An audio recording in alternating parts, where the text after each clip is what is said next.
Cuentos antiguos. Recopilación de cuentos de Emilia Pardo Bazán. La paloma. A nuestro padre el zar, cuando nació el príncipe Durbati, primogénito del gran Ramasinda, famoso entre los monarcas indianos, vencedor de los divos, de los monstruos y de los genios, cuando nació, este príncipe, se pensó en educarle convenientemente para que no desdijese de su prosapia, toda de héroes y conquistadores. En vez de confiar al tierno infante a mujeres cariñosas, confiáronle a ciertas amazonas hircanas, no menos aguerridas que las de Libia, que formaban parte de la Guardia Real. Y estas hembras varoniles se encargaron de destetar y zagalear a Durbati, endureciendo su cuerpo y su alma para el ejercicio de la guerra. Practicaban las tales amazonas la costumbre de secarse y allanarse el pecho por medio de ungüentos y emplastos, y al buscar el niño instintivamente el calor del seno femenil, sólo encontraba la lisura y la frialdad metálica de la coraza. El único agasajo que le permitieron sus niñeras fue reclinarse sobre el costado de una tigresa domesticada, que a veces, como en fiesta, daba al principito un zarpazo, y decían las amazonas que así era bueno, pues se familiarizaba a Durbati con la sangre y el dolor, inseparable de la gloria. A los 18 años, recio, brillante y animoso, entró el príncipe en acción por primera vez, al lado del rey, que invadía la comarca de Sogdiana y Bactriana, para someterla. Erguíase Durbati sobre un elefante que llevaba a lomos formidable torre guarnecida de flecheros. Cubría el cuerpo de la bestia un caparazón de cuero doble y en sus defensas relucían agudas lanzas de oro. Escogida hueste de negros armados de clavas cercaba al príncipe, y cuando se trataba de Lida, Durbati se estremecía, sintiendo que los pies enormes del belicoso elefante, que barritaba de furor, se hundían en cuerpos humanos, reventaban costillas, despachurraban vientres y hollaban cráneos, haciendo informe masa sanguinolenta y palpitante. Al acabarse una batalla más reñida, Durbati osó preguntar a su padre, el gran rey, si aquella gente aplastada sufría mucho y si placía a Brahma que la gente sufriese. Y Ramasinda, colérico de la pregunta, que le pareció rasgo de flaqueza en el noble guerrero, sólo contestó con palabras de un cántico sagrado: «Mira delante de ti la suerte de los que fueron, mira delante de ti la suerte de los que serán.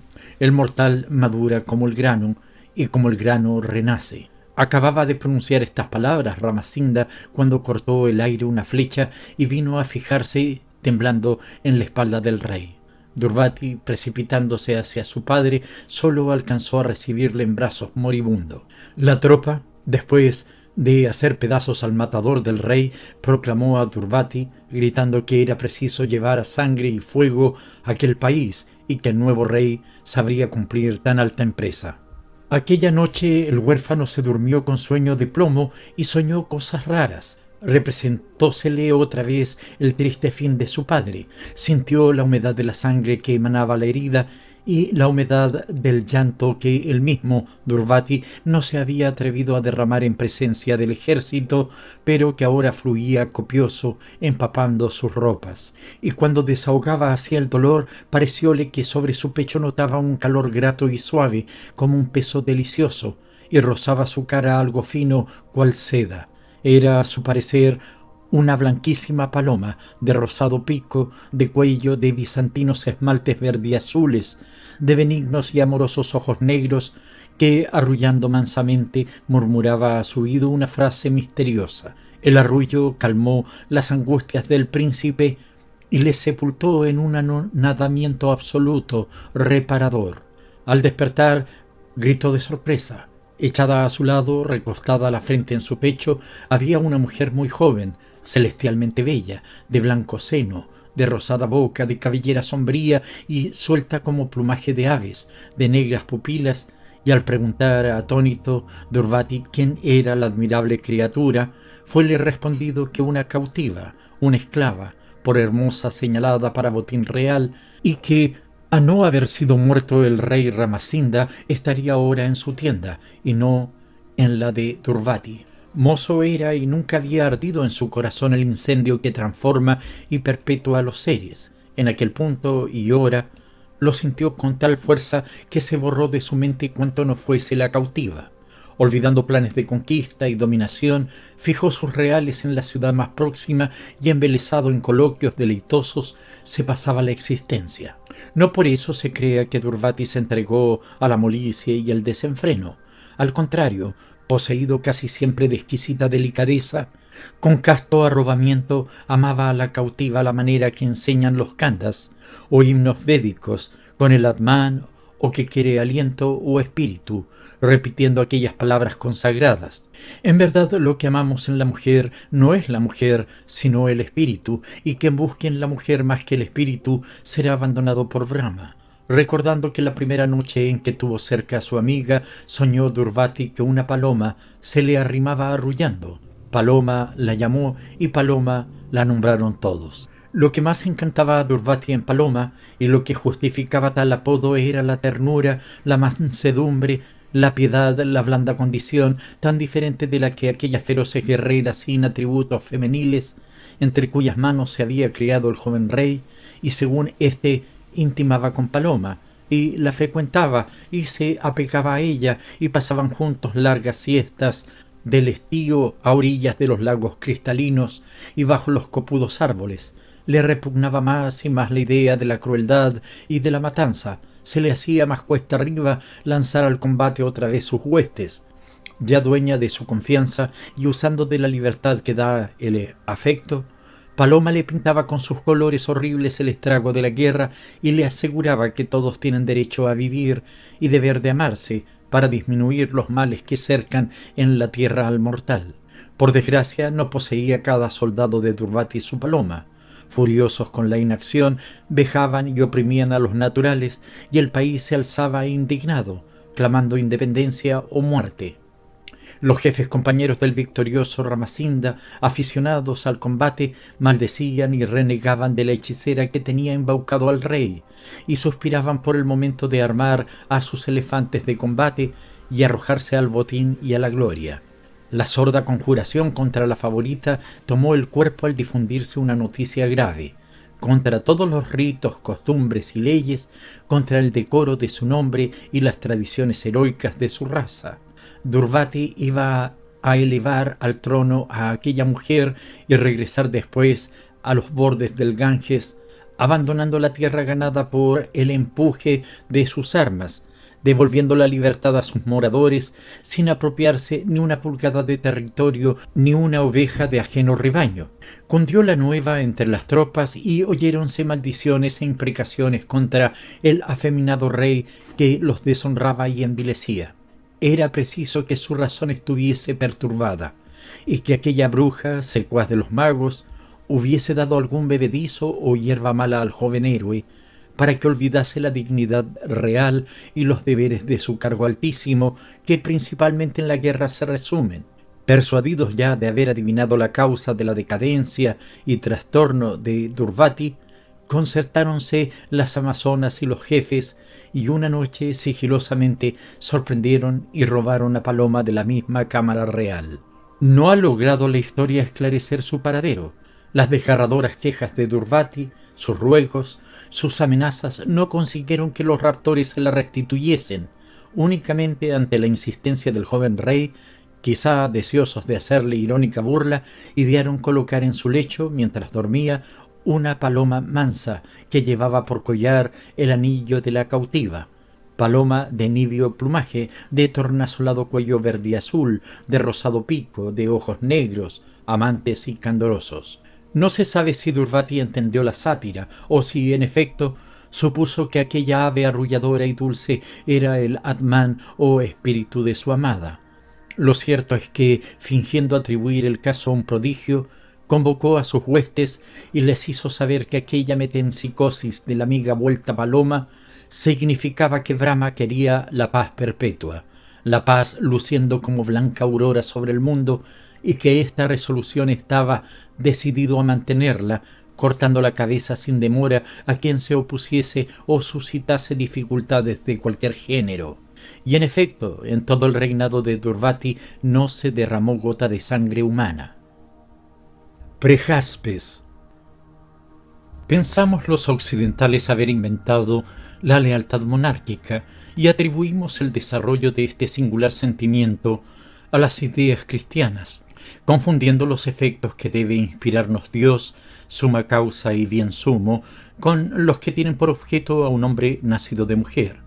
Yo no sé si un sentimiento se califica o descalifica por ser antiguo, pero sé que la lealtad monárquica es tan vieja como los más viejos cultos, y en apoyo de esta opinión recordaré la aventura que le sucedió al adictísimo Prejaspes. Ciro había sido un soberano glorioso y justo, pero su hijo y sucesor Cambises, a medida que fue catando el vino del absoluto poder, mostró los síntomas de la embriaguez especial que ocasiona este terrible licor, destilado con sudor humano, sangre y lágrimas. Creyóse el centro de la vida y el ojo del mundo, y contribuyó a engreírle más y a persuadirle de que su voluntad no reconocía ley ni freno. Su incursión por el Egipto, reino que había llegado a brillante esplendor de civilización bajo el faraón Amasis, y que el persa rindió y subyugó entrando triunfante en las magníficas ciudades de la ribera del Nilo, henchidas de palacios, jardines en terrazas, obeliscos, pirámides, esfinges y colosos de pórfido y basalto. Dueño del Egipto Cambises, y viendo su nombre grabado en caracteres jeroglíficos en el pedestal de las estatuas neófaras y en las columnas de los templos, se tuvo más que por mortal por una divinidad como Osiris, y los egipcios se postraron ante aquel conquistador de tiara de oro, aquella luz pálida venida del oriente. Solo hubo una clase social que se resistió a tributar adoración a Cambises, y fue la de los sacerdotes. La religión era lo único que resistía en medio del abatimiento de todos, y por lo mismo Cambises tuvo empeño en humillarla y vencerla, en satirizarla y, como hoy diríamos, ponerla en solfa. No perdía ocasión de burlarse de aquel culto tributado a dioses con cabezas de animales, tan risibles para un adorador de la luz, el fuego y el eterno sol, y si casualmente sorprendía alguna ceremonia de la religión egipcia, ideaba bufonadas para escarnecerla. Acertó a regresar impensadamente a Menfis en ocasión en que se celebraba la fiesta del sagrado buey Apis, y entrándose de rondón por el templo, mandó que le sacasen allí inmediatamente al bovino dios, y tirando de cimitarra le hirió de una cuchillada que quiso dar en el vientre y dio en el muslo. «Este dios que sangra y muge es digno de vosotros», gritó a los egipcios horrorizados de la profanación. Entonces el gran sacerdote, alzando las manos a la bóveda celeste, profetizó que el impío que hería al dios Apis recibiría herida igual. Cambises mandó azotar mortalmente al profeta, pero la profecía quedó grabada en la mente de los egipcios como esperanza, como vago terror en la del rey. Tenía Cambises entre sus servidores al mayordomo Prejaspes, hombre valeroso capaz de echarse al fuego por su monarca. Veía a Prejaspes en Cambises la forma de lo divino sobre la tierra y entendía que un acto era óptimo o pésimo según a Cambises placía o desplacía. Sin embargo, al mismo tiempo que tan decidida abnegación existía en el alma de Prejaspes un instinto natural de veracidad y de honradez que le enseñaba a discernir el valor moral de las acciones y a darse cuenta de su alcance, al menos en su propia conducta. La única noción que Prejaspes no alcanzaba es que si hay regla moral para las acciones humanas, esta regla obliga lo mismo o más a los príncipes que a los vasallos, y cuando las órdenes de los príncipes están con la regla en contradicción, la obediencia solo a la regla es debida. No lo entendía así Prejaspes, y hasta suponía, por exceso de nobleza de ánimo, que su sangre y su vida entera y su alma inmortal pertenecían a Cambises. Sucedió pues que Cambises, conocedor de la incondicional lealtad de su mayordomo, preguntóle un día qué decían de su rey los vasallos, y como Prejaspes hubiese observado que al monarca le enfurecía y exaltaba el beber, contestóle lleno de buena intención y con entereza y respeto: «Señor, opinan que eres un soberano valeroso y grande, pero que te gusta el vino en demasía». No complació la respuesta a Cambises, por lo mismo que exhalaba el acre aroma de la verdad. Frunció el poblado entrecejo de azabache y por sus ojos cruzó un relámpago como el que despide el puñal al salir de la vaina. Sin embargo, no hizo la menor objeción, señal malísima, y siguió hablando con agrado a su mayordomo.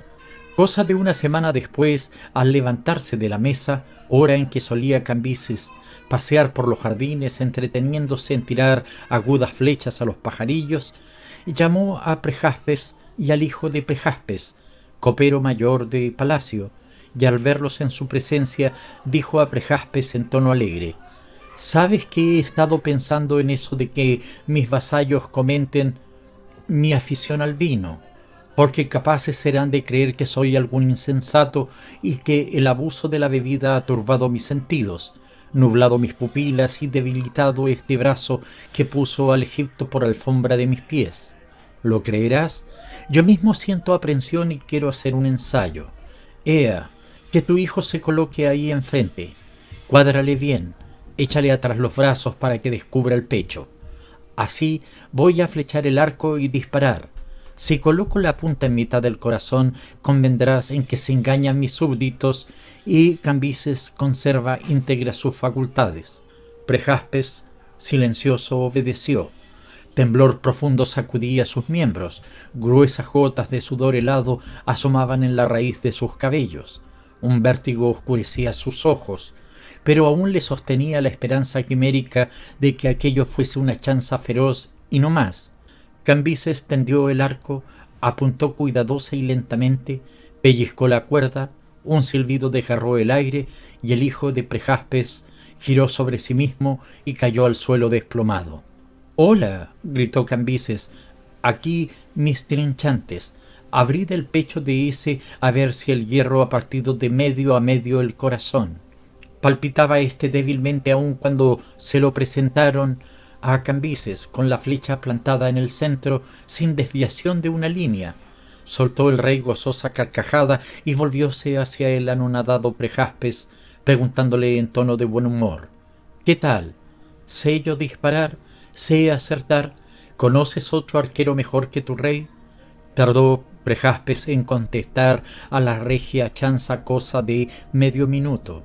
Estaba inmóvil y sus pupilas inmensamente dilatadas no sabían apartarse de aquel corazón sangriento, tibio todavía, el corazón de su dulce hijo, cuyas débiles contracciones expirantes a cada segundo parecían decirle con misterio: «Padre, véngame», arrancar aquella flecha misma, clavarla en la tetilla de Cambises, oh ventura, oh goce. De pronto Prejaspes volvió en sí. Era el rey, era su rey, su dueño, su árbitro, la imagen del eterno sol sobre la tierra, y devorándose el labio en desesperada mordedura, su lengua profirió esta respuesta cortesana: «Señor, el dios Apolo no flecha mejor que tú», e inclinándose hasta el suelo, desapareció para revolcarse a solas, para poder morderse las manos y herirse el rostro y cubrirse el cabello de ceniza. Y en presencia de Cambises, Prejaspes ocultó sus lágrimas, fiel como el perro, acompañóle siempre. Pasado el primer horrible dolor, diríase que le amó más desde que hubo entre los dos sangre y sacrificio. A su lado estaba el día en que, montando Cambises precipitadamente para sofocar una rebelión, se hirió con su propia cimitarra en el muslo donde había herido al dios Apis, y a su cabecera cuando se gangrenó la herida y le llevó a la sepultura. Prejaspes fue quien ungió con aromas de nardo y cinamomo el cadáver y le colocó en las yertas sienes la tiara de oro. Cenana. Alejandro Magno es de esos caracteres históricos que se prestan igualmente a severa censura y a hiperbólica alabanza. Atrae en virtud de un contraste vigoroso. Es ya luz, ya tinieblas, pero grande siempre. La complejidad de su alma extraordinaria se explica por antecedentes de familia y de educación. Era hijo de Filipo, que reunía a un valor de león, una sensualidad de cerdo, y de Olimpias, reina de restos viriles, capaz de ajusticiar a sus enemigos por su propia mano y de mirar con tan despreciativa majestad a 200 soldados encargados de asesinarla, que se volvieron sin hacerlo, declarando no poder resistir aquella mirada dominadora y terrible. Era alumno de Aristóteles, cuyo solo nombre lo dice todo, y durante 8 años había bebido de tal fuente la sabiduría, que sirve para templar y engrandecer el ánimo, y la ciencia política que señala rumbos gloriosos a la ambición. Y en un espíritu donde la levadura de todas las pasiones humanas fermentaba al lado de las nociones de todos los ideales divinos, tenían que surgir, entre impulsos atroces y violentas concupiscencias, bellos rasgos de continencia, piedad y magnanimidad, y hasta poéticos romanticismos semejantes al que da asunto a este cuento. La casualidad ha traído a mi poder algunas monografías que dejó inéditas el doctísimo alemán Julius Tiefenlehrer, y que forma parte de las 275 que este profesor de la Universidad de Gotinga consagró a esclarecer la biografía de Alejandro, las cuales consultan fructuosamente y rebañan sin escrúpulos los más recientes historiadores. Parece que la leyenda contenida en la monografía que hoy saco a luz es la misma que representa una tapicería gótica perteneciente al barón de Rothschild, y en la cual, con donoso anacronismo, Alejandro luce una armadura de punta en blanco del siglo XIV y se enana el luengo corpiño, el brial y el ancho tocado de las damas contemporáneas de la Santa Sede en Aviñón. Ha de saberse que Alejandro, después de aniquilar a Darío y hacerse dueño de Persia, fue corrompido por la muelle y refinada vida asiática y por el servilismo de aquellas razas que, a diferencia de los griegos, se postraban ante el rey tributándole honores divinos. Pero en los primeros tiempos, antes de que el vencedor se dejase vencer por las delicias que reblandecen el alma, luchó para sobreponerse y conservar sus energías morales, y esta lucha, sostenida por un hombre omnipotente, debe serle contada más gloriosa que la victoria de Arbelas. Claro es que entre las tentaciones de que se veía asaltado Alejandro a cada instante, descollaba la tentación de la mujer, dulcísima acechanza en que caen las almas grandes, igual o acaso más hondo que las pequeñas. ¿No son más hermosas que las griegas las hijas de la Susiana? ¿Y acaso sus formas no se prestan tanto a que el pincel las reproduzca? Pero en cambio poseen un hechizo perturbador, que enciende la fantasía y subyuga potencias y sentidos. Los rostros pálidos y prolongados como la luna en su creciente, según la comparación del poeta Firdusi, donde se abren los labios sinuosos color de cinabrio, parecidos a una flor de sangre, los ojos luengos de negrísimas y pobladas pestañas, lagos a la sombra, dice una canción persa, los cuerpos flexibles, delgados de cintura y que en lo alto se ensanchan a manera de jarrón que contiene 2 tersas magnolias, el cutis impregnado de aromas sabeos, el pie diminuto encerrado en la delicada babucha de piel de serpiente bordada de perlas, el vestir artificioso, las gasas que muestran y encubren hábilmente el tesoro de la beldad, los cabellos rizados con primor, los brazos lánguidos que saben ceñirse a guisa de anillos de culebra,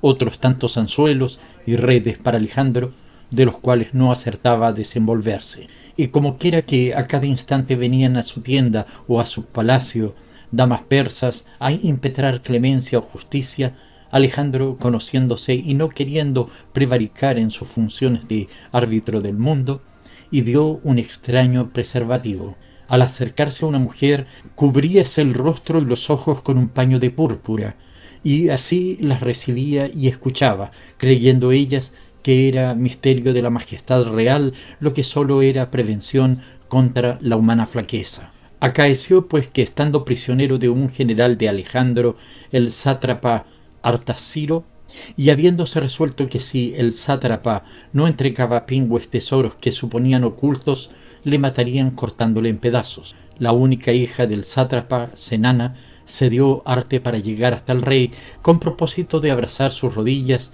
y librar a su padre del suplicio.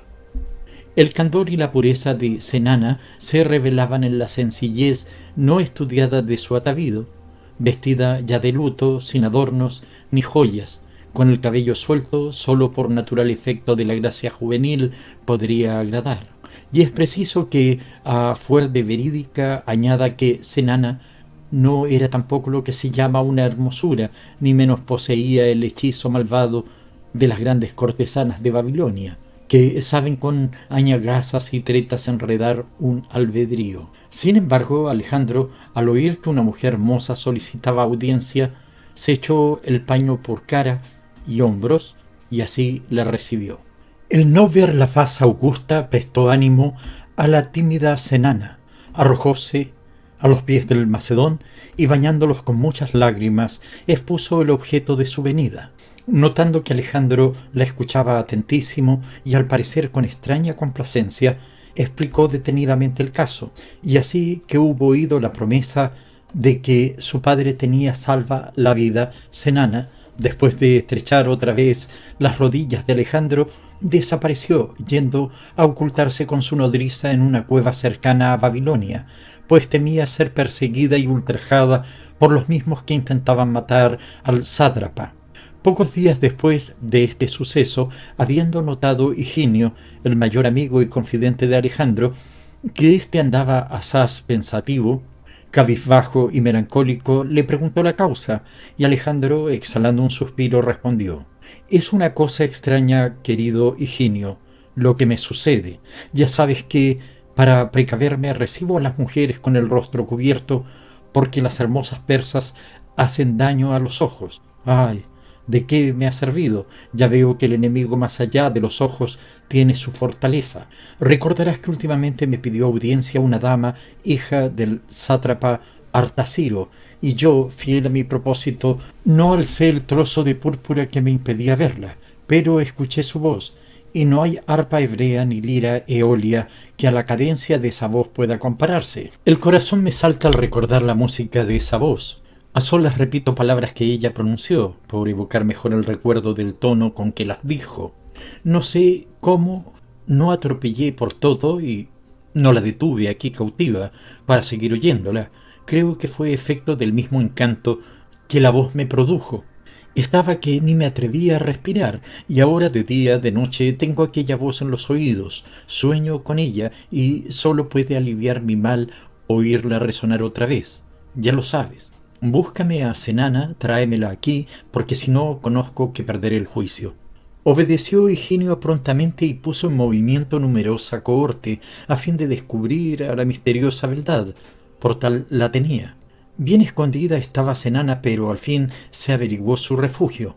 Higinio, antes de llevarla a la presencia de Alejandro, la enteró de cómo el rey, prendado de su voz, se moría por ella.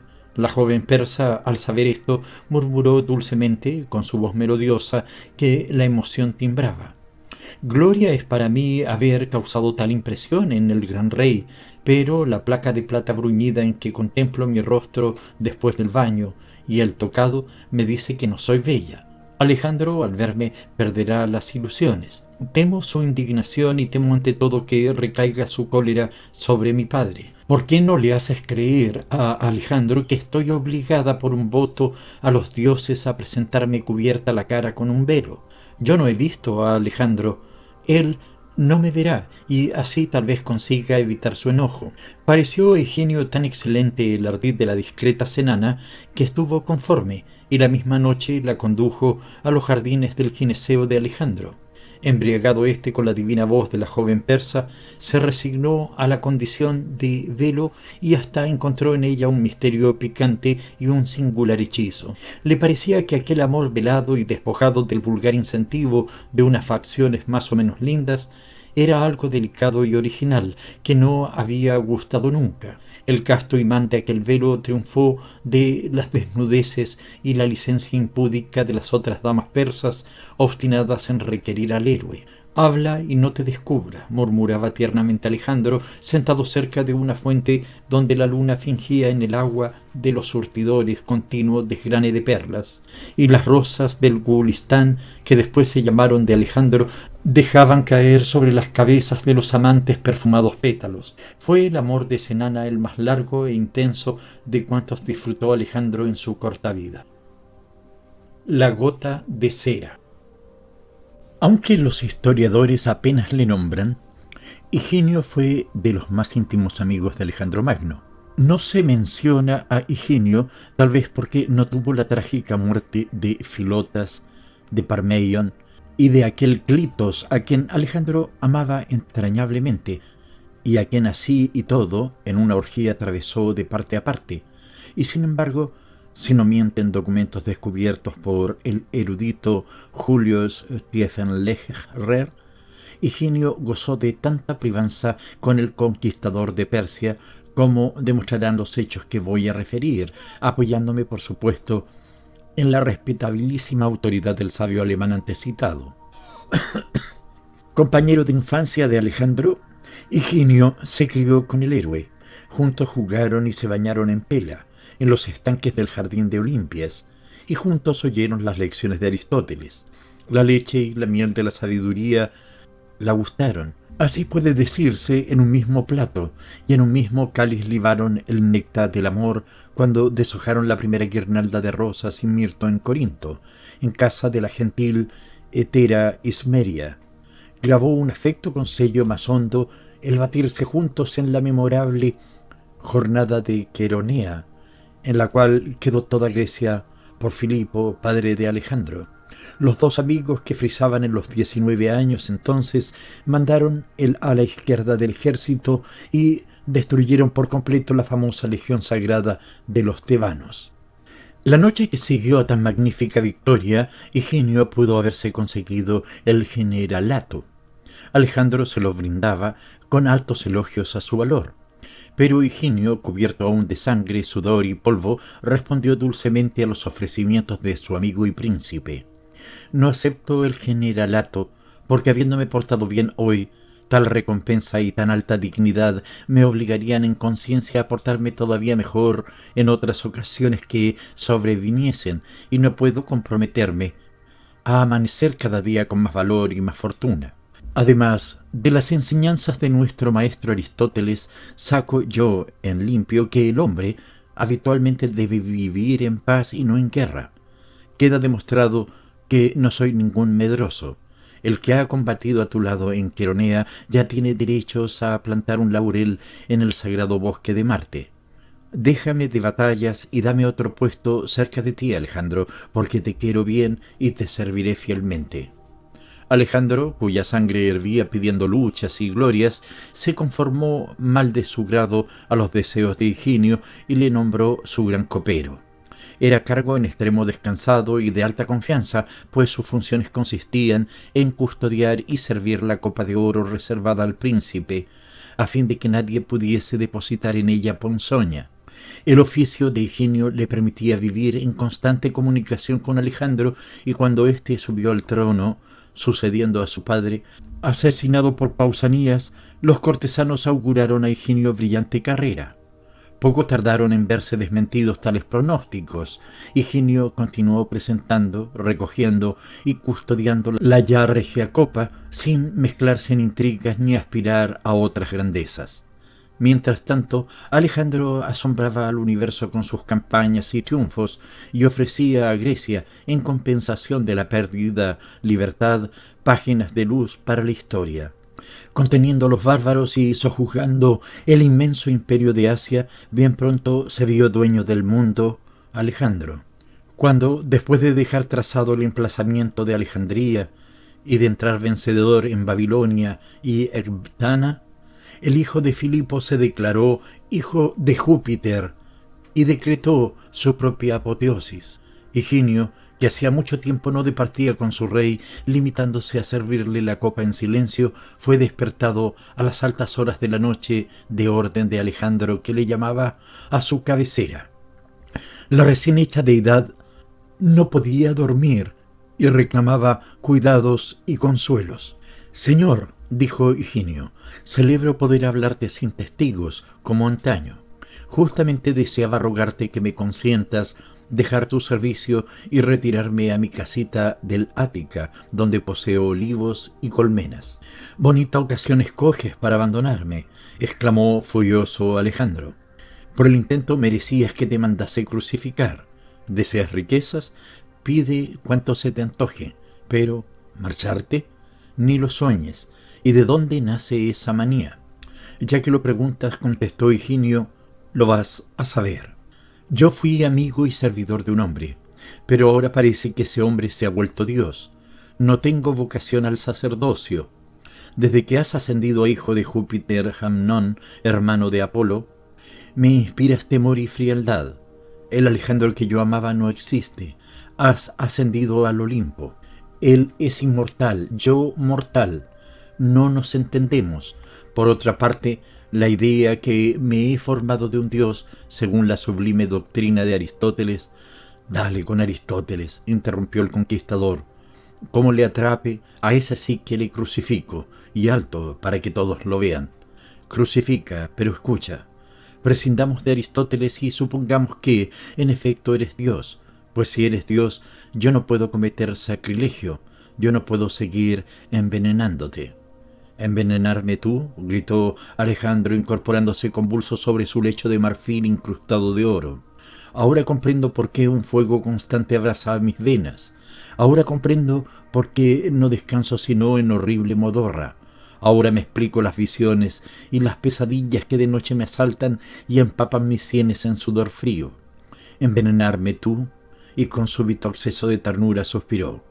¿Y por qué quieres mi muerte, tú, mi amigo de la niñez, mi hermano de armas en Queronea? Higinio, conmovido, se arrojó a los pies de Alejandro y éste abrió los brazos. Los dos amigos juntaron sus rostros y mezclaron sus cabelleras, y el copero declaró en tono muy diverso del de antes: «Señor, dulce amado mío, si te enveneno es contra mi voluntad y por orden tuya. Esas visiones, esas torturas de que te quejas, proceden de la doble embriaguez en que vives. Estás ebrio de poder y de vino añejo. Antes solo me pedías la copa 2 o 3 veces en cada comida.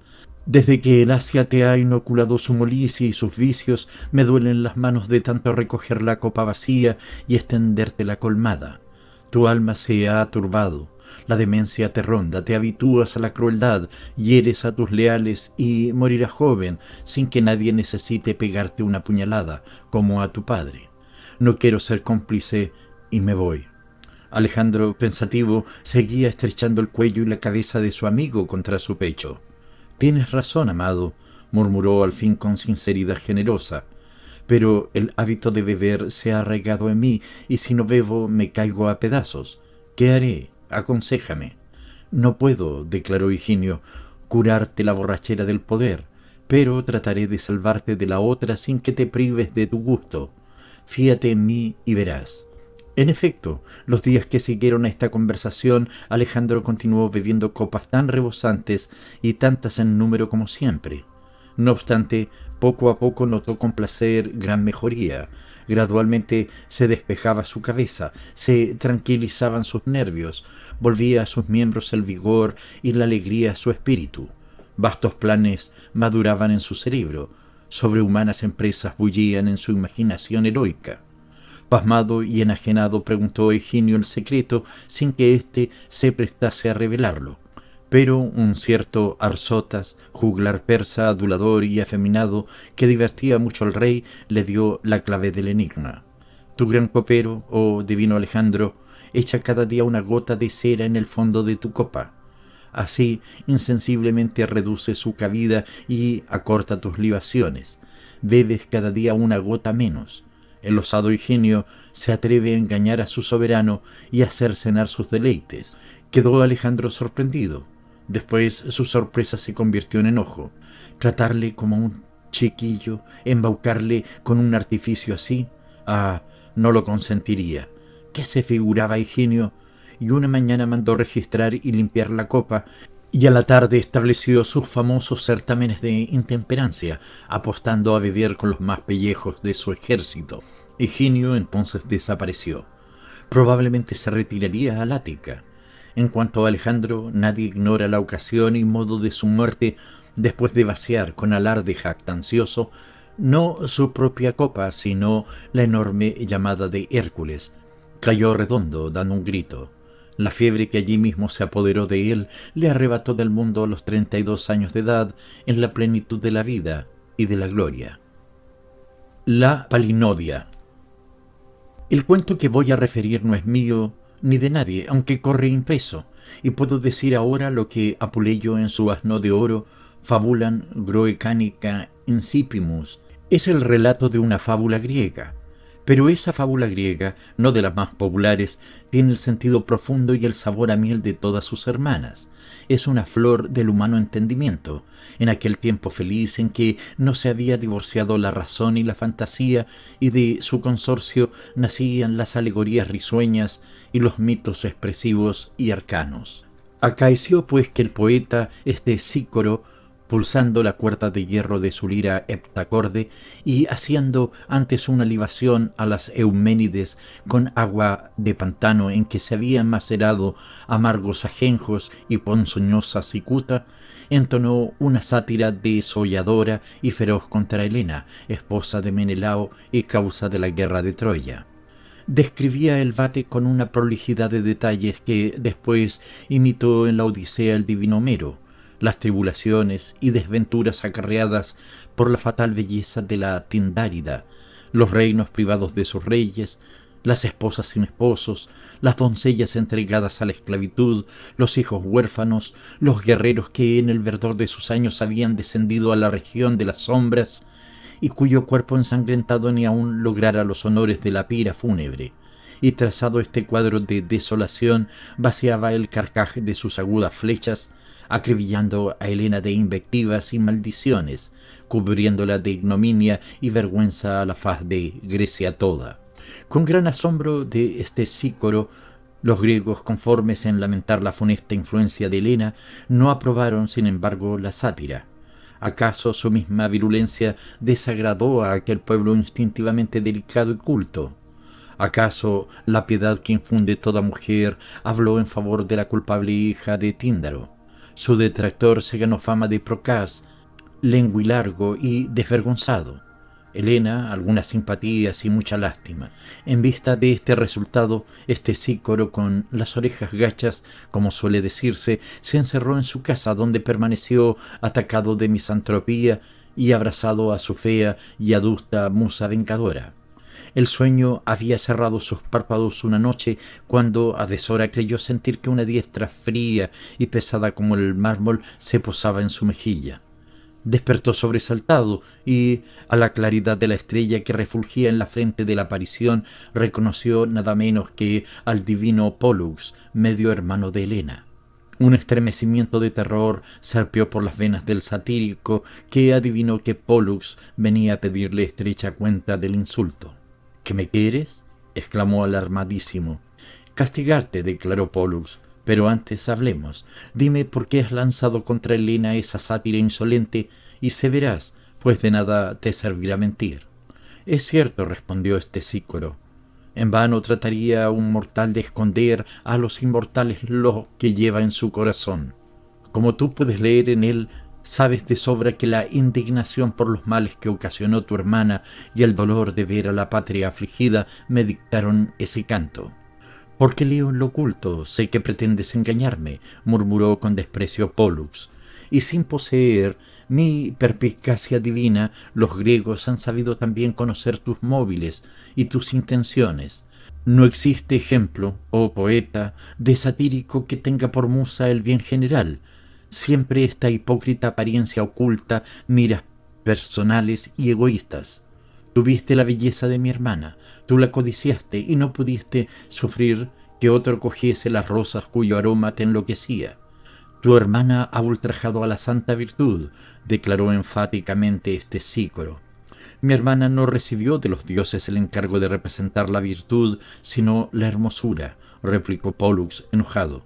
Si hubiese un mortal en quien se encarnasen a un mismo tiempo la virtud, la hermosura y la sabiduría, ese sería igual a los inmortales. ¿Qué digo? Sería igual al mismo Jove, padre de los dioses y los hombres, porque entre los demás que se nutren de la ambrosía los hay como la sacra Venus, en quienes sólo se cifra la belleza, y otros como la blanca Diana, en quienes se diviniza la castidad. Si tanto te reconcomía el deseo de desherir a los malos, debiste hacer blanco de tu sátira a algunas de las infinitas mujeres que, en Grecia, sin poder alardear de la integridad y pureza de Diana, carecen de las gracias y atractivos de Venus. La hermosura merece veneración, la hermosura ha tenido y tendrá siempre altares entre nosotros. Por la hermosura, Grecia será celebrada en los venideros siglos. Ya que has perdido el respeto a la hermosura, pierde el uso de los sentidos que nos sirven para recrearte en ella por la contemplación estética. Y vibrando un rayo del astro resplandeciente que coronaba su cabeza, Pólux reventó el ojo derecho de este Sícoro. Aún no se había extinguido el ay que arrancó al poeta el agudo dolor, y apenas había desaparecido Pólux cuando apareció el otro Dioscuro, Cástor, medio hermano también de Helena, hijo de Leda y del sagrado Cisne, y pronunciando palabras de reprobación contra el ofensor de su hermana, con una chispa desprendida de la estrella que lucía sobre sus cabellos, quemó el ojo izquierdo del satírico, dejándole ciego. Alboreó poco después el día, mas no para el malaventurado Sícoro, sepultado en eterna y negra noche.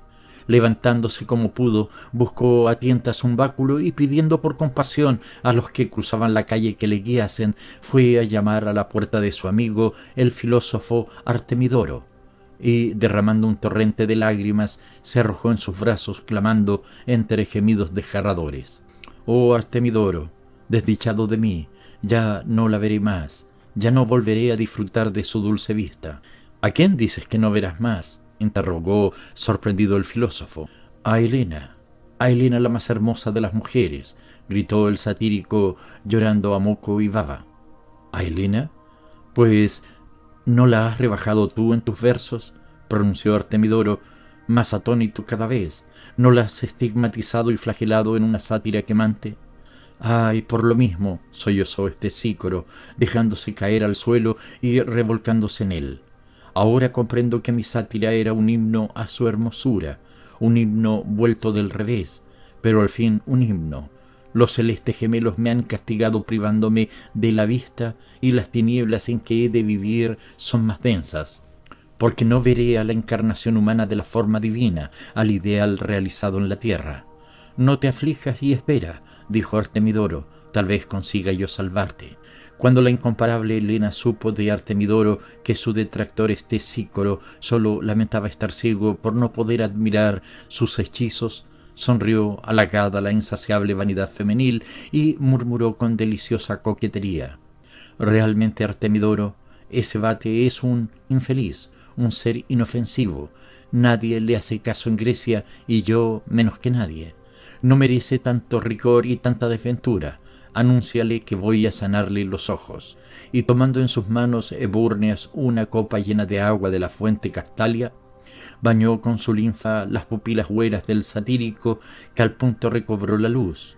Como el primer objeto que vio fue Helena, se arrodilló transportado prorrumpiendo en una oda sublime de gratitud y arrepentimiento que se llamó Palinodia. El mandil de cuero.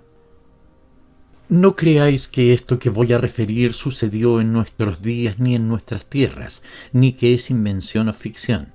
Si encierra alguna moraleja aprovechable, consistirá en que la historia tiene sentido y enseñanza. Ay del género humano si la historia se redujese a la opresión del débil por el fuerte, al triunfo de la violencia. Érase que se era un rey de Persia, a quien muchos llaman Nemrod, pero que según versiones más fundadas debió de llamarse Doak, y fue matador y sucesor de aquel Jemsid, cuyo pecado consistía en creerse perfecto. Este Doak era mago, brujo y sabidor, pero en vez de ejercer su ciencia según la habían ejercitado sus predecesores, fundando ciudades, enseñando y propagando artes e industrias, venciendo en singular batalla a los divos o genios del mal, estableciendo las primeras pesquerías de perlas, horadando las primeras minas de turquesas, popularizando el conocimiento del alfabeto y de los signos que, trazados sobre ladrillo o piedra, conservan a través de las edades el recuerdo de los hechos insignes. El empecatado Doak solo utilizó su magia para componer y destilar filtros y venenos y refinar ingeniosos suplicios, porque se deleitaba en el dolor, y los gemidos eran para él regalada música. Hasta el reinado de Doak no sabían los persas cómo desgarra las carnes un haz de varillas, ni cómo aprieta la nuez una soga. Cuando se pregunta qué enseñó Doak a sus súbditos, la crónica responde que enseñó a azotar y ahorcar. Cansado sin duda, el cielo infligió a Doak un padecimiento cruel y vergonzoso. Una mañana, al disponerse a gozar las delicias del baño, notó el rey que en cada hombro le había salido gruesa verruga, tamaña como un huevo y de la mismísima figura que una cabeza de serpiente, chata, verdosa, horrible. Al principio no dolían las tales excrescencias, pero no tardaron en ulcerarse y causar atroz martirio que determinaba en Doak accesos de rabia, siendo lo peor que, como no quería enseñar a los médicos ni a persona viviente su asqueroso alifafe, tenía que lavarse, curarse y vestirse solo y atender a las úlceras con las plastas y ungüentos que encontraba en su repertorio mágico. Desesperado ya de tantas recetas que habían salido vanas, y realizando nuevos conjuros, un día amaneció con la persuasión de que el único remedio eran los sesos de un hombre, aplicados calientes aún a las enconadas heridas. No vaya nadie a asustarse de la ignorancia que esto acusa en los tiempos de Doak, pues aún en los nuestros hemos podido ver que se receta el redaño del carnero, el pichón abierto en canal y el trozo de carne de buey sobre el lupus. Que la sangrienta medicina sería algo eficaz se demuestra con que poco a poco fueron vaciándose las prisiones del reino de Persia. Diariamente ejecutaban a 2 presos para sacarles el meollo. Mas no hay en el mundo cosa que no se agote, y también los criminales encerrados. Así es que, cuando faltó la ración de meollo fresco, se fijó un tributo de 2 hombres por día, que cobraban sayones y verdugos enviados aquí y allá a requisar. Solían estos elegir entre las familias numerosas el individuo enfermizo, deforme, imposibilitado, el viejo, el inútil, y ocurrió que, enterándose Doak de esta circunstancia, montó en furiosa cólera, jurando que si seguían dándole el desecho y lo peor de los sesos de sus vasallos, los degollaría a todos. Entonces los verdugos resolvieron sacrificar lo más florido de Ispahan para dejar al rey satisfecho. No se determinaron, sin embargo, a buscar víctimas entre la gente poderosa, magnates, empleados de la casa real, pero en los primeros instantes, acordándose de que un pobre herrero llamado Cabé tenía 2 hijos como 2 pinos de oro, gallardos en extremo y diestros en todos los ejercicios corporales, y pareciéndoles buena presa, los sorprendieron en la plaza pública, los degollaron, les abrieron el cráneo y llevaron a Doak su masa cerebral caliente todavía. Hallábase Cabé trabajando en su forja cuando los vecinos, entre compasivos e indiscretos, acudieron a darle la fatal nueva. Al pronto pareció como si el mísero padre no se hubiese enterado de la inaudita desventura que le comunicaban. Helado, inmóvil, mudo, escuchó la relación del atroz caso. De súbito su pena estalló formidable, cual transporte de león que rompe la cadera y arranca de un zarpazo los hierros de la jaula. Lo que hizo salvar a Cabé fue saber que precisamente por ser sus hijos fuertes, inteligentes y hermosos, los habían señalado para la cuchilla. No dejarme ni siquiera uno para consuelo. Ah, juro por la luz eterna del sol que me vengaré. Y el herrero, gritando así, blandía su enorme martillo, y al blandirlo montañas de carne bronceada, endurecida por el trabajo, se acumulaban en su brazo desnudo y negro de escoria. Desciñéndose el amplio mandilón de cuero que le protegía, Cabé lo ató a la punta de un palo, y con el mandil por estandarte y el martillo por arma, salió a la plaza profiriendo clamores de maldición contra Doak. A la voz del desesperado padre sucedió un extraño fenómeno. Los habitantes de Ispahan que yacían aletargados y helados de miedo, recobraron energía, sacudieron la modorra al ver que existía un hombre que se atrevía a enarbolar un estandarte. Corrieron a rodearle locos de entusiasmo y la sedición estalló tan repentina que el tirano solo tuvo tiempo de huir vergonzosamente con sus mujeres y sus tesoros. Lejos ya de Ispahan, juntó Doak un ejército de más de 100.000 hombres y volvió dispuesto a disolver las hordas que un artesano capitaneaba y que tenían por bandera sucio y denegrido mandil de cuero.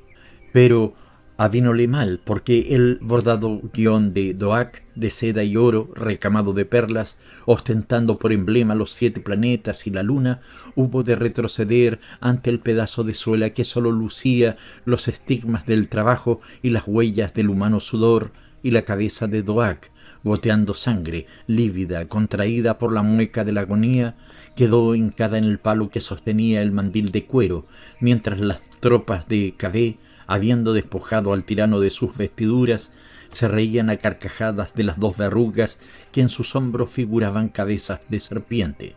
Al ser saludado rey por su ejército, el herrero se negó rotundamente a aceptar la corona. Él mismo señaló para reinar al príncipe Feridún, que después fue un gran monarca y un sabio profundo, y enseñó a los persas la astronomía, la medicina y la botánica. La única gloria que cupo a Kaveh, el herrero, se cifró en su mandil, que Feridún tomó por estandarte regio.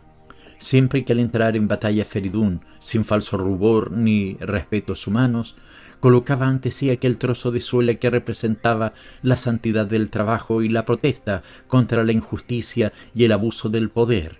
Era como si llevase un talismán. Tenía la victoria segura.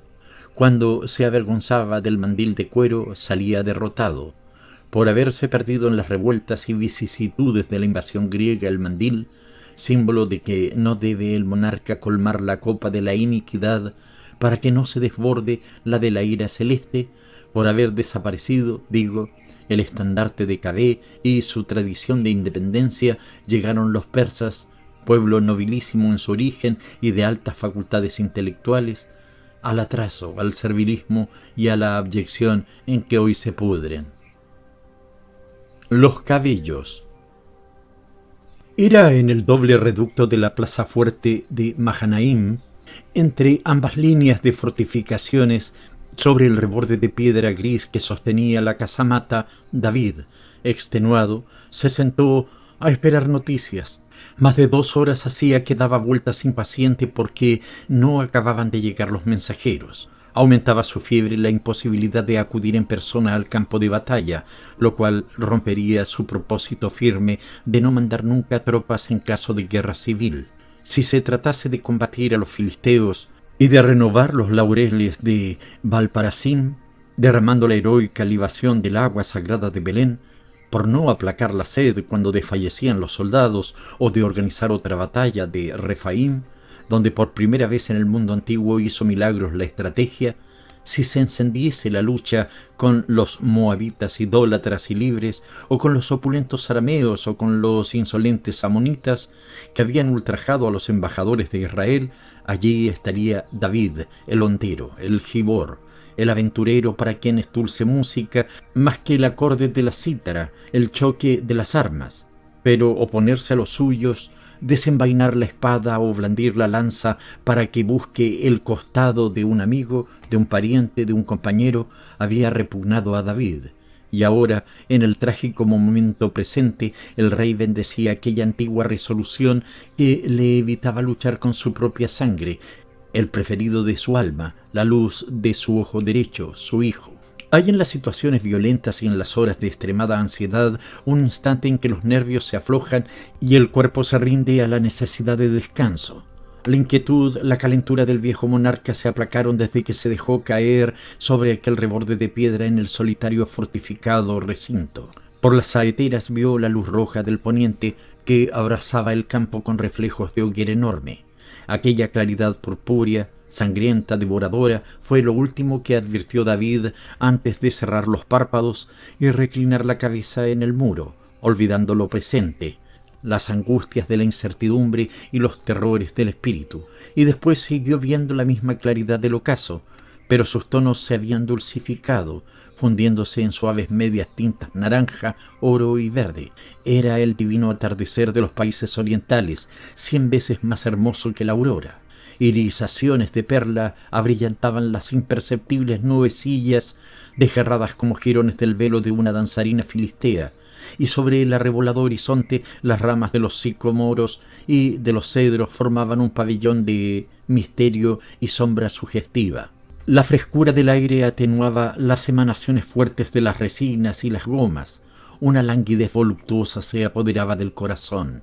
David se levantaba, se apoyaba en el balaustré de jaspe de la terraza, se inclinaba para hundir la mirada en los macizos de verdura, atraído por el rumor delicioso de los chorros de agua que se deshilan en el ancho pilón de mármol, surtiendo por 10 bocas de bronce.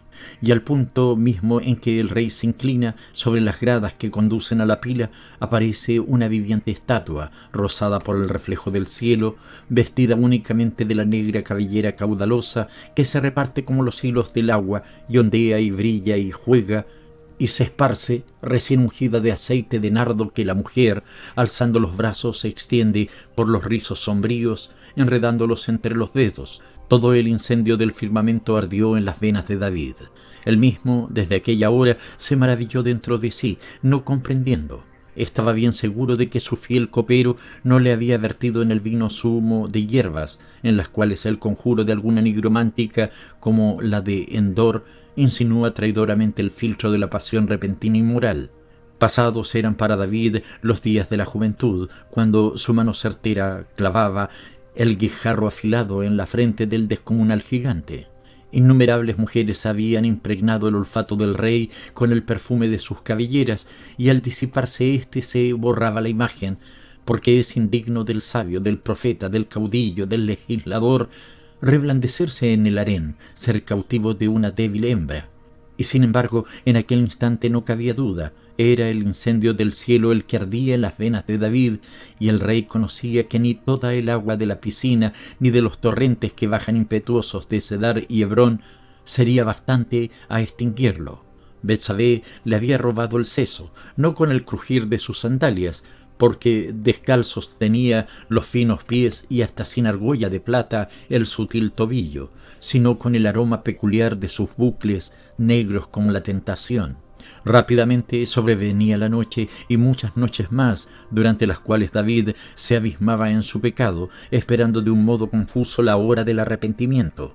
Presentía la aparición de la conciencia, el descenso del ángel severo y terrible.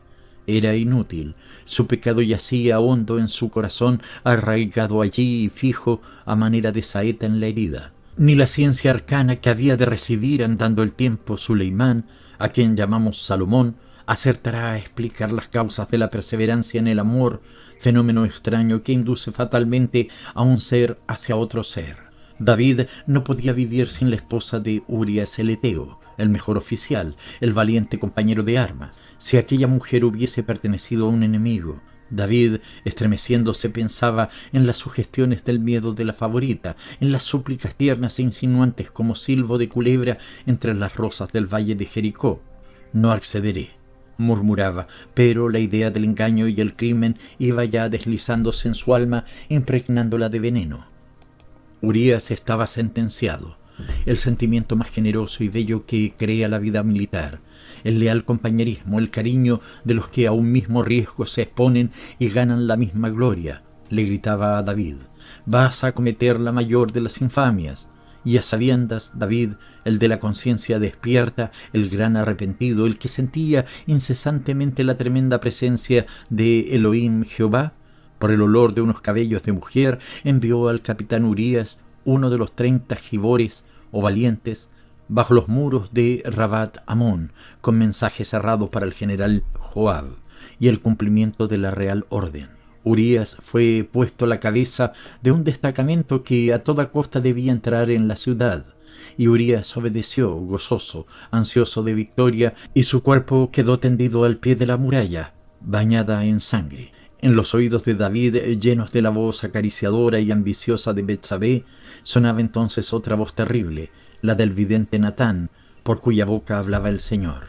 Trémulo en brazos de la favorita, de la que ya era su esposa, se humillaba ante el airado anatema, la maldición fatídica. Porque hiciste lo malo en mi presencia, no se apartará espada de tu casa, y sobre tu casa levantaré el mal. Al evocar las palabras del vidente, David exhalaba un gemido doloroso y se despertaba, empapada las sienes en sudor frío. Miraba alrededor con ojos extraviados y atónitos y reconocía el lugar, aquel doble recinto fortificado de Mahanaim, tétrico y ceñudo, donde sólo resonaban los pasos del centinela y se escuchaba a trechos el alerta gutural del vigía. A la roja brasa del poniente había sucedido el azul negruzco de la noche, sobre el cual parpadeaban las estrellas tristemente. Sin noticias aún, ¿qué podía haber sucedido allá en la selva de Efraín, donde desde la hora de la mañana luchaban las fuerzas del rebelde Absalón con las de David, mandadas por Joab? ¿Qué estragos hacía la espada aquella, nunca apartada de su casa según la profecía? De súbito, un clamoreo a distancia, una algazara inmensa. Confundíanse el trotar de los corceles, el choque de las armas, el estrépito de la infantería hiriendo la tierra con el duro calzado militar y empujando a los cautivos entre alaridos de muerte y gritos de cólera, el mugir de los bueyes que arrastraban las carretas de botín, todo lo que al oído experto del guerrero suena a triunfo. David se incorporó, pálido y espantado. La guarnición de la plaza acudía con teas ardiendos y el primer mensajero caía a los pies del rey sin aliento, ahogándose. «Alabemos al Señor», tartamudeaba. «Desecha la rebelión, pasados a cuchillo tus enemigos. Gloria al rey». Arrojándose sobre el emisario, David exclamó furiosamente: «¿Y mi hijo? ¿Y Absalón? ¿Mi hijo, mi heredero, el príncipe real?» No hubo respuesta. Otro emisario llegaba jadeante, loco de júbilo. «El Señor ha confundido a los que te querían dañar. 20.000 quedan en el campo de batalla, consumidos por la espada, sirviendo de pasto a los buitres». Y Absalón, suspenso entre el cielo y la tierra, colgado de las ramas de un terebinto, ha recibido en el pecho muchos dardos. Dicha tuya ha sido, oh rey, que los hermanos cabellos del príncipe, todos impregnados de esencia, se enredaran en las ramas y le detuviesen en su precipitada fuga, a no ser por los negros bucles que caían como maduros racimos de vid a lo largo de la espalda. Tu enemigo se hubiese salvado, tan ligera iba su mula. Y el emisario cayó porque el rey acababa de desplomarse en tierra, arañándose el rostro, arrancándose el pelo y sollozando: «Hijo, hijo mío». Al buen callar. No tenían más hijo que aquel los duques de Toledo, pero era un niño como unas flores, sano, apuesto, intrépido, y en la edad tierna, de condición tan angelical y noble, que le amaban sus servidores punto menos que sus padres. Traíale su madre vestido de terciopelo que guarnecían encajes de Holanda, luciendo guantes de olorosa gamuza y brincos y joyeles de pedrería en el cintillo del birrete, y al mirarle pasar por la calle, bizarro y galán, cual un caballero en miniatura, las mujeres le echaban besos con la punta de los dedos. Las vejezuelas reían guiñando el ojo para significar «¿Quién te verá a los 20?»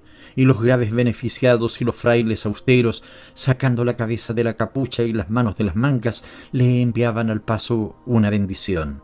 Sin embargo, el duque de Toledo, aunque muy orgulloso de su vástago, observaba con inquietud creciente una mala cualidad que tenía y que, según avanzaba en edad, el niño, don Sancho, iba en aumento.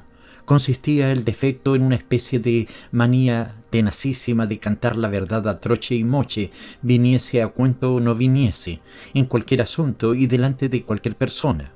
Cortesano viejo ya el duque de Toledo, ducho en saber que en la corte todo es disfraz, adivinaba con terror que su hijo, por más alentado, generoso, listo y agudo que se mostrase, jamás obtendría el alto puesto que le era debido en el mundo si no corregía tan funesta propensión.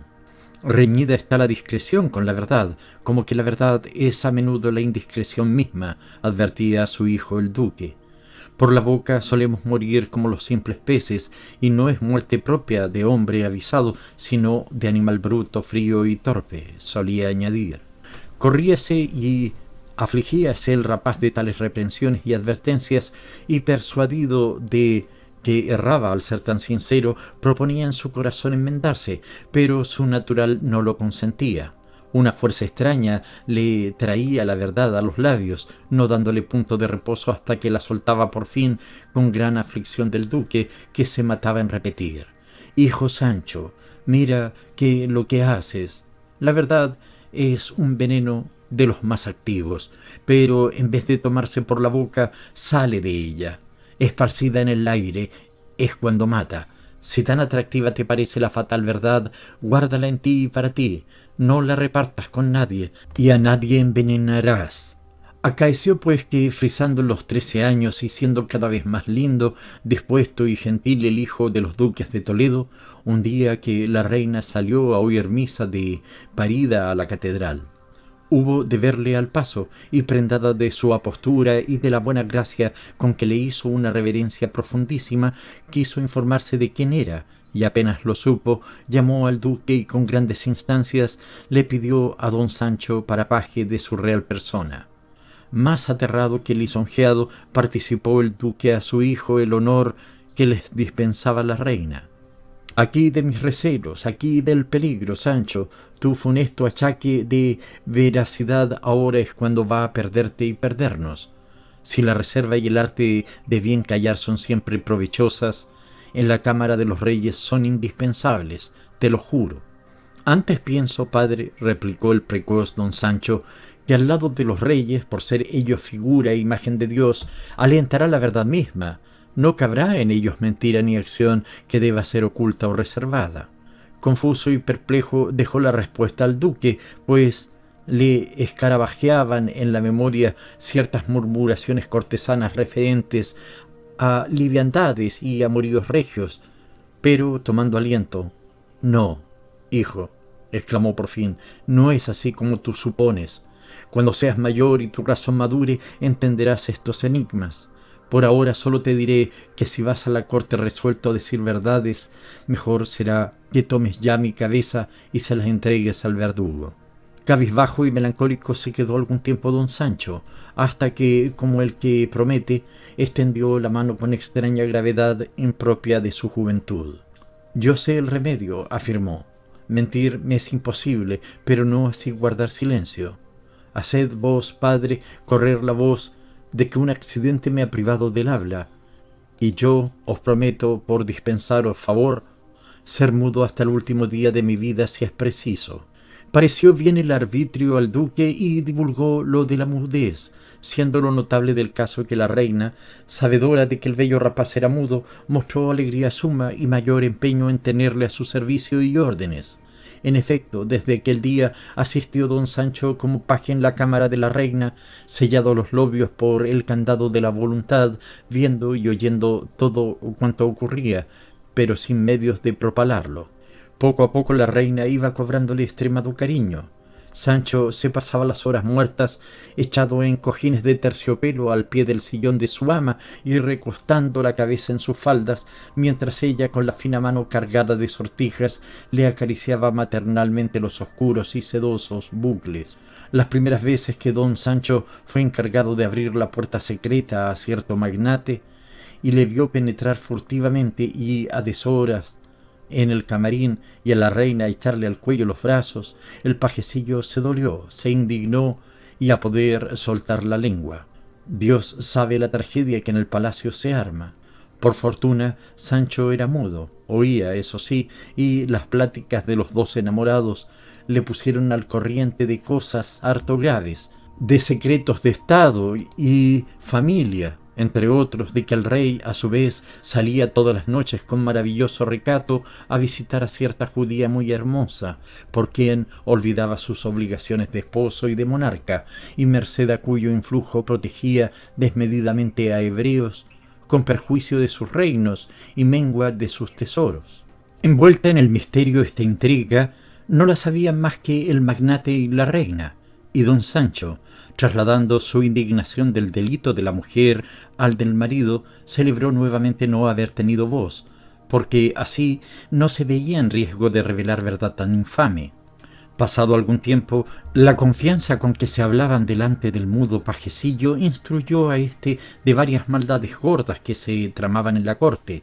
Supo cómo el privado, disimuladamente, hacía mangas y capirotes de la hacienda pública y cómo el tío del rey conspiraba para destronarle, con otras infinitas tunantadas y bellaquerías que a cada momento soliviantaban y encrespaban la cólera y la virtuosa impaciencia de don Sancho, poniendo a prueba su constancia en el mutismo absoluto a que se había comprometido.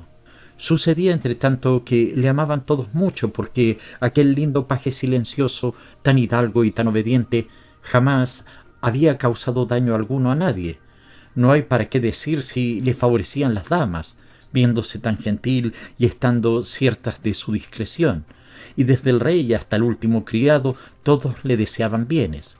Tanto aumentó su crédito y favor que al cumplir los 20 años y tener que dejar su oficio de paje por el noble empleo de las armas, colmáronle de mercedes a porfía el rey, la reina, el privado y el infante, acrecentando los honores y preeminencias de su casa y haciéndole donaciones de alcaldías, fortalezas, villas y castillos.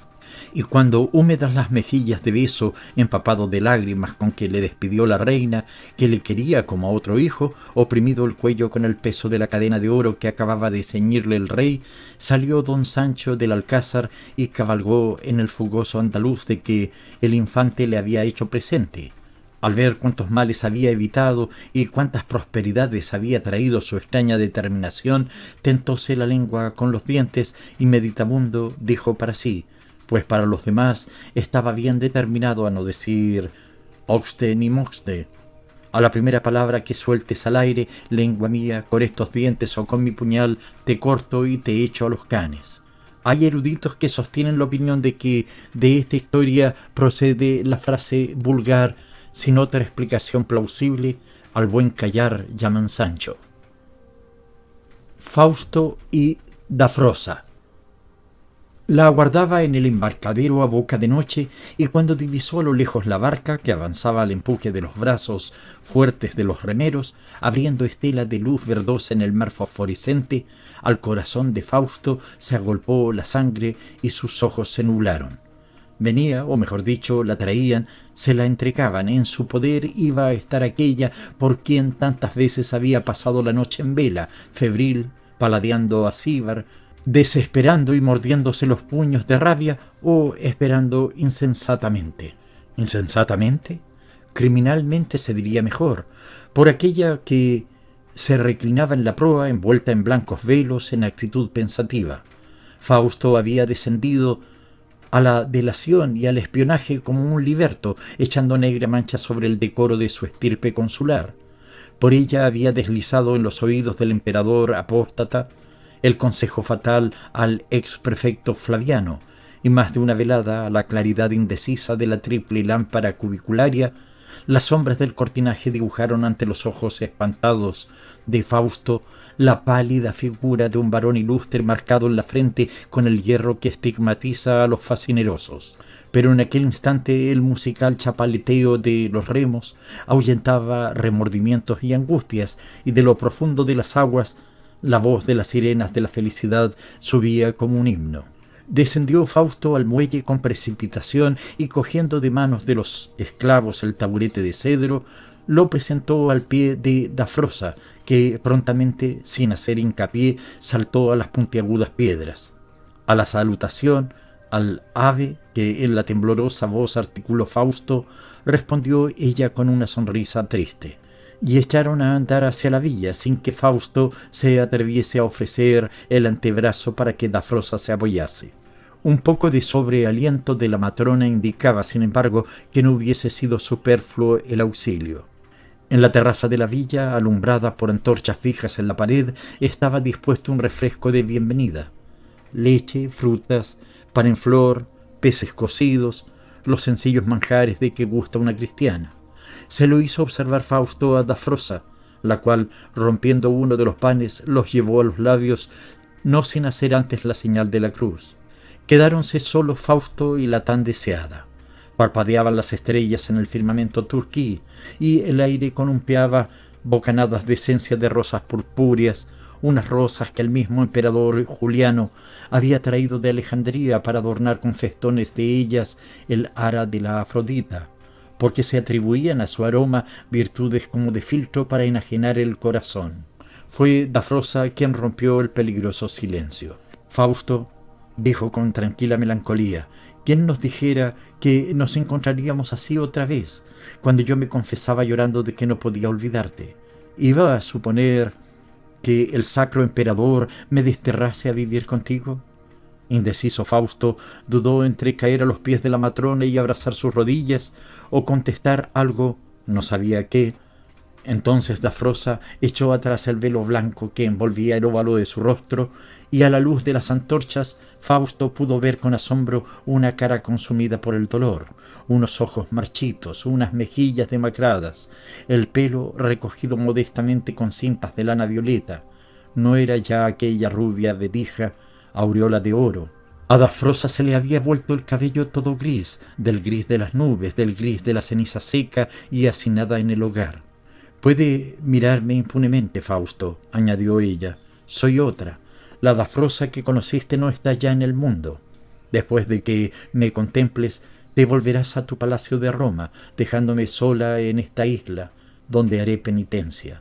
He sido justamente castigada por haberte querido, cariño involuntario que yo no podía arrancar de mí por más que hacía. Se llevaron a mi marido para matarle poco a poco y a mí me despreciaron. Lo merecía. Ahora los malvados me entregan a ti, quizá por creer que tú eres un peligro. Para Dafrosa ya no hay peligros. Mírame así, despacio, con atención. Examíname. La misericordia divina me ha quitado enteramente mi hermosura». Inmóvil permanecía Fausto, penetrado de un sentimiento singular, diferente de cuantos hasta entonces había agitado su alma complicada de romano de la decadencia, de amigo del refinado filósofo, el César Juliano. No hacía mucho que en el Palacio Imperial, ante las aras restauradas de la Galeos helénica, había celebrado los dos amigos un pacto, especie de misteriosa iniciación de un culto secreto, diverso del vulgar paganismo que se saciaba con los sacrificios de bueyes y terneros, con las ceremonias impuras. Esta otra religión, preferida por Juliano, reemplazaba la teogonía y las supersticiones con la adoración de la belleza suprema de la forma en su armonía divina, en su euritmia sacrosanta, cuya relación percibe la inteligencia por encima de los sentidos. Una estatua de mujer perfectísima, de líneas impecables, obra de Fidias, se erguía sobre el ara, en mitad de la capillita o sella donde el emperador cumplía el rito, derramando las claras libaciones, quemando el incienso sabeo en el pebetero de oro de exquisita labor oriental. Y el apóstata, tomando de la mano a su amigo, le obligaba a postrarse allí murmurando: «Esta es la diosa, esta, y no el triste Galileo que ha traído la fealdad al mundo». Y ahora Fausto, en presencia de Dafrosa, la mujer tan codiciada cuando la poseía Flaviano, y ella vivía recluida al pie de sus lares, por no descubrir en los ojos los pensamientos, ahora Fausto advertía en sí mismo un trastorno, una variación incomprensible. Los afanes, los delirios, las ansias de posesión, la fiebre pasional tanto tiempo sufrida, alimentada por la beldad que ata las almas y no las suelta hasta el sepulcro, había desaparecido. La forma adorada no existía, y tampoco lo que se deriva de ella. En el mar tranquilo habían enmudecido las sirenas cantoras. En el cielo turquí las estrellas ya no parpadeaban de amor. Las rosas no desprendían ni un átomo de esencia. El rocío de la noche probablemente congelaba sus cálices, derramando en ellos una serenidad frígida. Las tenaces ligaduras de la carne se rompían en Fausto. Su sangre, ante fuego, discurría convertida en luz por las venas, y acercándose a Dafrosa le tomó las manos y las llevó a su frente, murmurando en un suspiro: «Porque has perdido tu hermosura, te quiero más. Te parecerá que es mentira, y a mí ayer me lo parecía también, pero mira que no te engaño». No retiró las palmas Dafrosa. Este sencillo contacto no infundía tanto horror a los cristianos de aquellos siglos como a los actuales, acaso porque entonces eran más castos en su corazón. Las palmas de Dafrosa halacaron la inclinada cabeza de Fausto y acercando los labios a su oído susurró: «Te creo, es natural eso que me dices. Tú, Fausto, hermano mío, eres cristiano también». La crónica refiere que San Fausto sufrió el martirio y que Santa Dafrosa recogió de noche su cuerpo para que no lo devorasen los perros, pagando esta obra de caridad con la vida.